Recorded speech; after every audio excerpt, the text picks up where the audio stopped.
Hi, this is Josh Marshall from TPM. This is the setup for Monday, May 7th, 2012. And today we're going to talk about the state of the presidential race 6 months out from Election Day.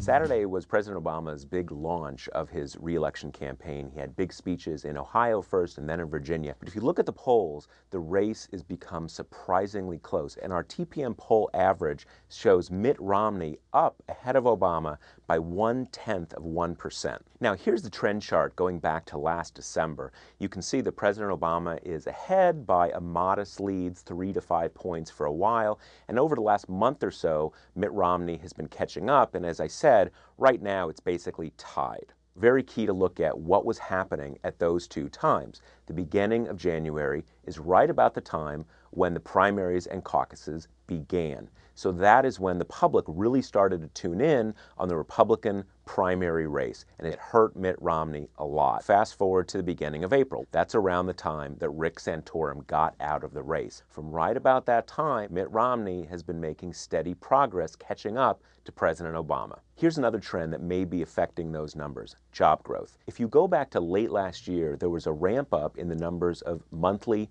job growth. It peaked in January. It's pretty solid in February, then it starts trailing off in March and then April. It's always hard to know how much the public feels these job numbers, but it's not only the direct effect. These job numbers also affect media coverage and media perceptions of how the economy is doing. If it's a dead-even race nationally, why is it that President Obama seems to be doing better in the Electoral College? President Obama has a very small lead in Ohio, but he has big leads in Pennsylvania and a sizable lead in Virginia, which people were surprised that he won it all back in 2008. One answer is that President Obama seems to have some basic Electoral College advantages this year. He's doing well in the states that really matter. But another thing to be aware of is the national numbers are taken much more frequently, so they're often a leading indicator. What that means is you may expect those numbers in Virginia, in Pennsylvania, in Ohio to start catching up to these national numbers. One way or another, these numbers are going to start to balance out. You're either going to see the national numbers go back and trend towards the statewide numbers or vice versa. And that's what we need to be looking forward to